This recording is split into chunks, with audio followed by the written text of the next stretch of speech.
competitive bodybuilding actually even bodybuilding? So that's the topic for today's video.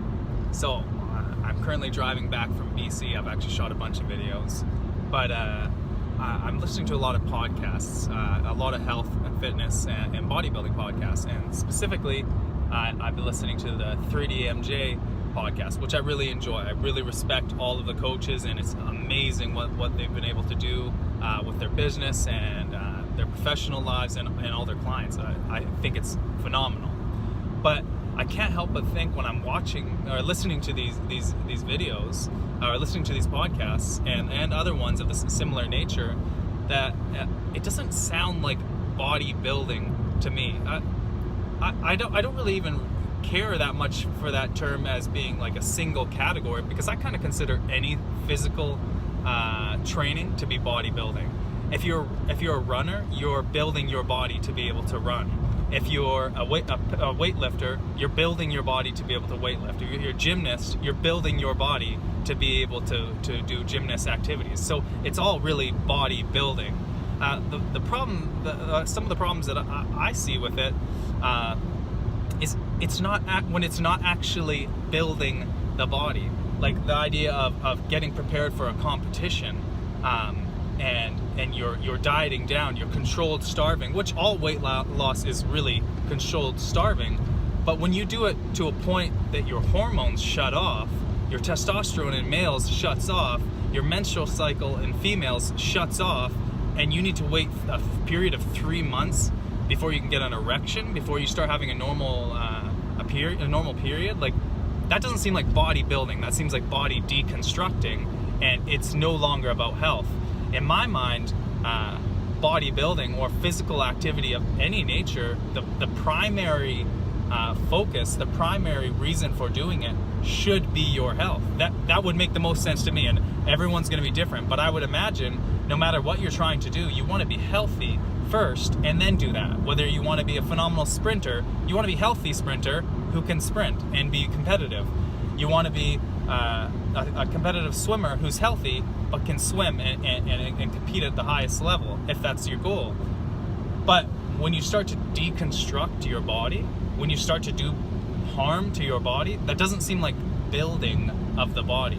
And this is by no means an insult to anybody who's in bodybuilding. This is more specifically natural bodybuilding, because if I'm coming from a place of health, it goes without saying that taking steroids is not healthy for you. You don't need to be a genius to know that. So that's not even for this topic of this video. But what I see is what really inspires me, and has really been an obsession of mine lately, is bodybuilding as it first started, like in the 1900s, in the 1920s, 1930s. A lot of the John Grimmick, Eugene Sandow, those people trained for health and performance. And what you see with a lot of our natural bodybuilders is as they get prepared for a competition, their health markers decrease, their strength and performance decreases to get on a show to look a certain way. And so I can understand the aspect portion of it. I do think bodybuilding is about building a magnificent physique that is magnificent to you, what you see as ideal, whether you're going off like Greek Greek god statures or statues. If you want to chase those Steve Reeves measurements, that's on you, and whatever is important to you, that's fine. But I see it as a kind of counterintuitive to deconstruct your health and chase only one marker, because what I would believe to be real bodybuilding would be that everything improves over time, and you get stronger. And some of those guys in the 1920s were ridiculous strength. They were doing there was claims, I obviously not seeing any footage of it, but claims of around 200-pound men being able to press close to 400 pounds, a standing overhead press with 400 pounds, which is astronomical strength, like superhuman. But that's what they were doing at that time. They had no science backing what they were doing. Everything was very intuitive. they felt like they needed to sleep, they slept more, and they were big proponents of getting all the rest you can get.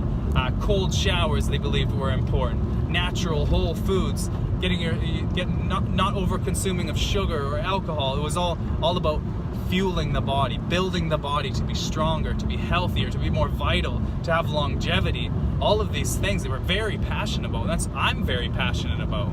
So I think it's bizarre to consider something that is detrimental to your health, if taken too far, to be considered bodybuilding. It's the body deconstruction. So I'd be curious to know what your thoughts are on natural bodybuilding.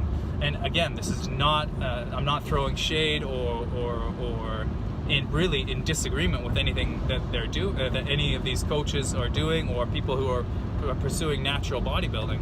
I find it interesting that it's considered bodybuilding when there's so many negative aspects to it that are deconstructing the body. The last point I want to make on it is the idea of the mental aspect of this, because if you're bodybuilding, in my mind, you should be not only physically getting stronger, but mentally getting stronger. You should be confident. You should feel good about yourself. You should have a positive mental attitude. And a lot of the stuff that they talk about is people having eating disorders or like not liking themselves or feeling terrible about themselves because they have to gain some weight for a competition, which is besides the point. I don't know what's the point of over gaining a bunch of fat just because you think you're going to build some muscle in a shorter period of time, when this is a long-term game and you're doing detriment to your health just for an extra couple pounds of muscle. But that mental aspect of it is disturbing. It's upsetting.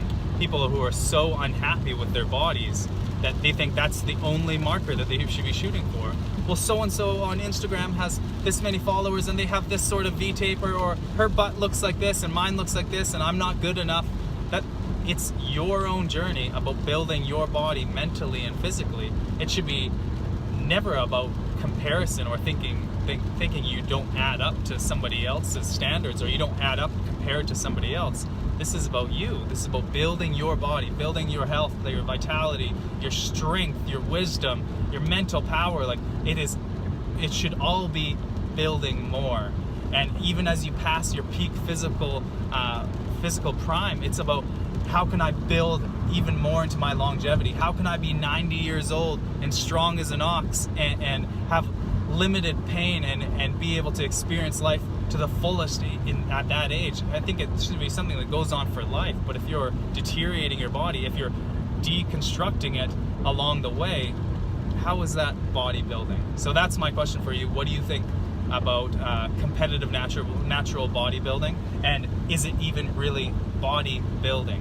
So please, if you like the video, like, subscribe, and leave your questions, your comments in the section below, and let me know what you want to see next time. Thanks.